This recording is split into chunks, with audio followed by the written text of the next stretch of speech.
Passons en revue la liste des critères pour déterminer la convergence ou la divergence d'une série. Premièrement, le critère du terme général, c'est que si le terme général ne tend pas vers 0, forcément la série est divergente. Ça nous permet de conclure à la divergence de pas mal de séries. Toutes les séries dont le terme général ne tend pas vers 0. Par exemple, si je prends la somme des n, la somme des n carrés, la somme des n cubes, etc. Bien sûr, vous pouvez ajouter des constantes. Là, on voit que le terme général tend vers l'infini. Donc la série, forcément, toutes ces séries sont divergentes. Même, vous pouvez imaginer plein de séries dont le terme général ne tend pas vers 0. Imaginons 3n carré plus 1 sur 4n carré plus 8. On sait que le terme général, ça tend vers 3 sur 4. Et c'est différence 0. Donc le terme général de la série ne tend pas vers 0. La série est forcément divergente.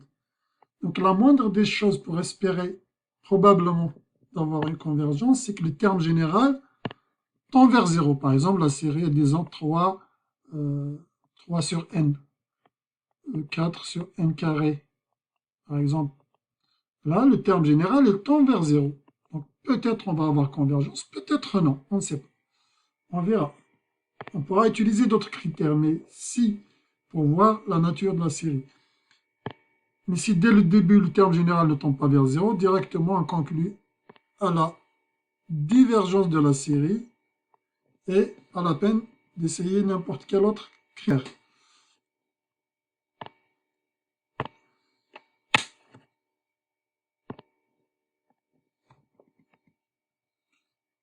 En plus du critère du terme général, on a vu les séries géométriques.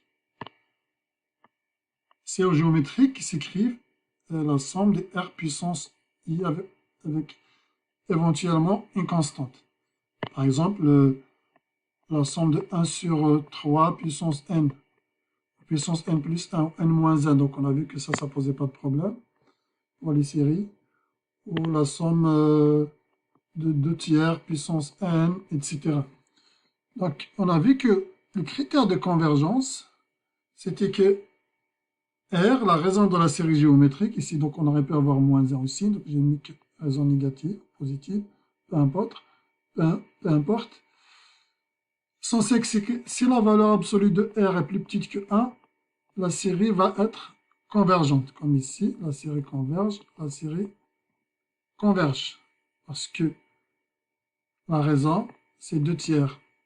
Valeur absolue de R égale 2 tiers. Ici, valeur absolue de R égale 1 tiers. C'est plus petit que 1. Ces séries géométriques sont convergentes. Mais en revanche, si la valeur absolue c'est égal à 1, ou c'est supérieur ou égal à 1, la série va être divergente.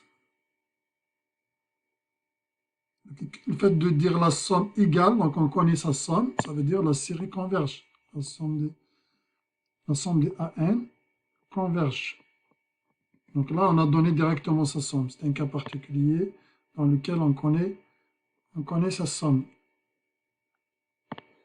Si je prends la série 3 sur 2 puissance n, c'est une série géométrique de raison 3 sur 2. 3 sur 2 est plus grand que 1. Et donc la série va être divergente.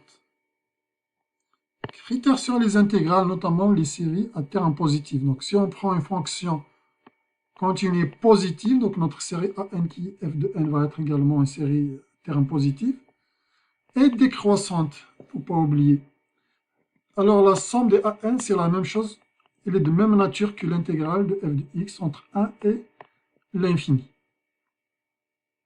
Notamment, si l'intégrale converge, on peut conclure à la convergence de notre série. Si l'intégrale diverge, on peut conclure à la divergence de notre série. Ainsi, par exemple, si je souhaite calculer la nature de la série 1 sur n cube, bah, je peux comparer avec l'intégrale 1 de 1 à l'infini de 1 sur x cube de x. Bon, à vrai dire, on a un meilleur critère pour cela puisque c'est une série de Riemann. Voilà, mais il y a des fonctions qui sont relativement faciles à intégrer et c'est beaucoup plus facile d'intégrer une fonction que de calculer la somme d'une série en général. Mais bien sûr, il faut s'assurer que la fonction soit à la fois positive, décroissante et que notre série s'exprime en fonction de la fonction f. AN, c'est f de n. Critère de Riemann. Donc le critère de Riemann pour les séries de type 1 sur n puissance p, p supérieur à 1, la série va converger. Si p est plus petit que 1, la série va diverger. Exemple, si je montre la série 1 sur n puissance 4 et la série 1 sur racine de n. Racine de n, on peut l'écrire, c'est la même chose, 1 sur n puissance 1 sur 2. On voit la puissance p plus petit que 1, là, cette série diverge et cette série converge. Ce sont toutes les deux des séries de Riemann. Et bien évidemment, on peut ajouter des séries, par exemple, imaginez la série de 4, pas forcément d'avoir un 4 sur n puissance 4 par exemple, ou 5 sur n puissance 4, c'est-à-dire une constante. Ce sera toujours une série de Riemann. Jusque-là, la constante, elle peut sortir la somme de 5 sur n puissance 4 par exemple, c'est 5 fois la somme de 1 sur n puissance 4. Donc on se ramène à une série de Riemann. Donc on peut directement conclure que cette série est convergente d'après le critère de Riemann, donc parce que 4 est supérieur à 1. Et pareil ici, 1 sur racine de n, on peut imaginer une constante ici, ça ne dérange pas la constante, ça reste une série de Riemann, puisque la constante 3 elle peut sortir à l'extérieur de la somme. En tous les cas, le critère des séries de Riemann, c'est celui-là. Il ne faut pas oublier donc que pour n supérieur pour p plus petit ou égal à 1, la série diverge, notamment la série 1 sur n, la série harmonique. Donc la limite c'est 1 finalement, la frontière. Pour p supérieur à 1, la convergence. Pour p plus petit ou égal à 1, la divergence. Et en particulier, cette série, elle est divergente, ce qu'on appelle la série harmonique. Les critères de comparaison aussi permettent de conclure à la nature d'une série si on connaît déjà la nature d'une autre série. Donc on considère deux séries à terme positif, la somme de A1 et la somme de Bn. Le critère il nous dit si la somme de Bn converge et que An est plus petit ou égal à Bn pour tout n, alors la somme de An converge. Vice versa, si la somme de Bn diverge et que An est supérieur ou égal à Bn, la somme de An diverge. C'est très pratique. Si je connais la nature de la série, par exemple la somme de 1 sur n cube,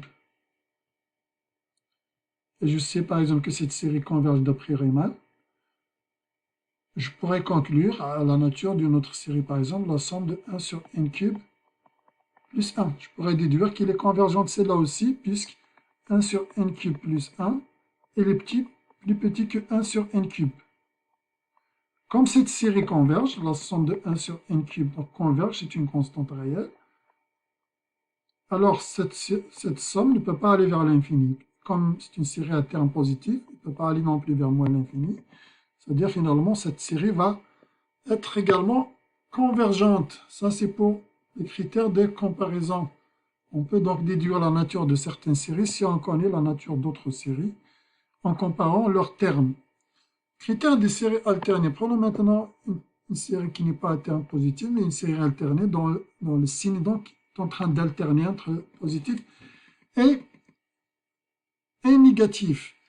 Donc on pourra l'écrire cette série, donc le AN, donc AN, le terme général, on peut l'écrire comme moins 1 puissance n fois Bn. Bon, après ça peut être moins 1 puissance n plus 1, ou plus 2, ou moins 1. Ça ne pose pas de problème ici. L'essentiel qu'on a des signes qui s'alternent, positif, négatif, positif, positif, négatif, positif, négatif, etc. Le critère, il nous dit la chose suivante. Si ce Bn-là, d'abord, c'est une série décroissante, c'est-à-dire Bn plus 1 plus petit que Bn, et là, on a vu comment montrer la décroissance d'une suite, et que si la limite de Bn égale à 0, ça c'est la moindre des choses, que les Bn tendent vers 0, donc ça permet à tout le An, finalement le coefficient n de tendre vers 0, parce que si le coefficient An ne tend pas vers 0, la série de toute façon diverge. On ne peut pas espérer la convergence. Donc, les Bn doivent obligatoirement tendre vers 0 pour espérer la convergence, mais ce ne sera pas suffisant que Bn tend vers 0. Il faut également que la suite Bn soit décroissante. Si on a ces deux conditions réunies, on pourra conclure à la convergence de cette série alternée.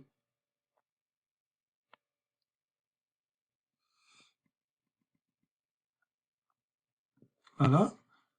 On a ensuite de ça le critère de la convergence absolue qui dit que si la série est absolument convergente, alors forcément elle est convergente. Ainsi, par exemple, toutes les séries, par exemple, si on connaît la nature des séries, par exemple, la série de Riemann, la somme 1 sur n puissance p. On sait qu'elles sont convergentes, admettons p supérieur à 1. On sait qu'elles convergent celle-là, donc on pourra déduire la même chose de toutes les séries si jamais les signes sont alternés. Puisque quand je fais passer en valeur absolue, j'obtiens une série de Riemann qui est convergente. Je déduis que la série est absolument convergente, et donc elle est convergente. Toute série absolument convergente est convergente. Donc c'est très pratique. Si la série change de signe et que lorsque je fixe le signe, c'est-à-dire je prends les valeurs absolues, la série converge. Donc exemple concret, je prends la série somme de 1 sur n cube. Et si je mets moins 1 puissance n moins 1 par exemple, ou n plus 1, peu importe, l'essentiel c'est une série alternée. Le signe change. Je vois que la somme des valeurs absolues de AN, donc ce terme par exemple on va l'appeler AN, la somme des valeurs absolues 1 c'est 1 sur n cube. Et cette série, elle converge. D'après Riemann, on peut écrire Riemann. Parce que 3 est supérieur à 1. Et c'est 3 ici.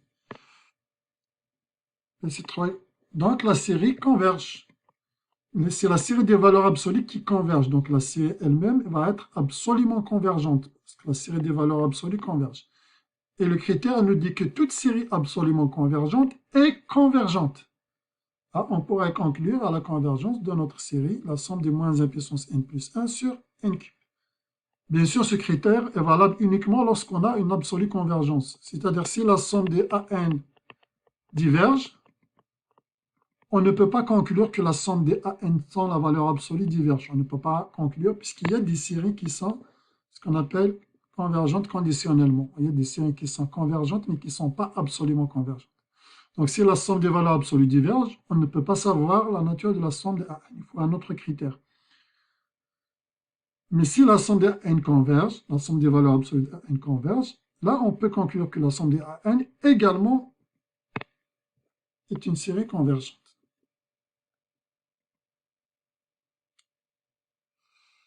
Le critère de D'Alembert, on a vu que ce critère, on pouvait l'appliquer que la série soit à terme positif ou négatif. Si elle a terme positif, on n'a pas besoin de mettre les valeurs absolues ici. Quand on calcule la limite de AN plus 1 sur AN. Donc lorsque cette limite est plus petite que 1, même si peut-être elle n'existe pas, ça peut être peut-être, par exemple ici, quand la limite est supérieure à 1, ça pourrait être l'infini. Ça ne dérange pas, l'essentiel c'est cette limite plus grande que 1. Si la limite plus grande que 1, la série diverge, plus petite que 1, la série converge. Si la limite est égale à 1, on ne peut pas conclure avec ce critère. Il faut essayer de trouver un autre critère pour pouvoir conclure à la nature de la série qui nous intéresse. Et ce critère est très utile lorsque notamment on a des produits. Exemple, je sais pas, n puissance n sur n factoriel. N puissance n, c'est lui-même un produit, n fois n fois n fois n. N factoriel, c'est aussi un produit, n fois n moins 1 fois 3 fois 2 fois 1, etc. Donc dans ce cas-là, le critère d'Alembert pourrait s'avérer très utile, puisqu'il y a des choses qui se simplifient en fin de compte lorsque je calcule AN plus 1 sur AN. Donc ici, j'ai supposé AN positif, mais si les coefficients, si les AN ne sont pas positifs, on prend la valeur absolue. C'est tout ce qui va changer. Mais sinon, là, vous voyez, quand je prends ça, AN plus 1, c'est N plus 1 puissance N plus 1 sur N plus 1 factoriel, multiplié par l'inverse de AN, par N factoriel sur N puissance N. Et il y a, à cause de la nature, puisque c'est des multiplications, il va y avoir des choses qui vont se simplifier. Et ce qui nous permettra en général de pouvoir calculer la limite de cette quantité. Si la limite de cette quantité est difficile, voire impossible à calculer, ou alors la limite c'est 1, donc on ne pourra pas conclure dans ce cas-là avec ce critère.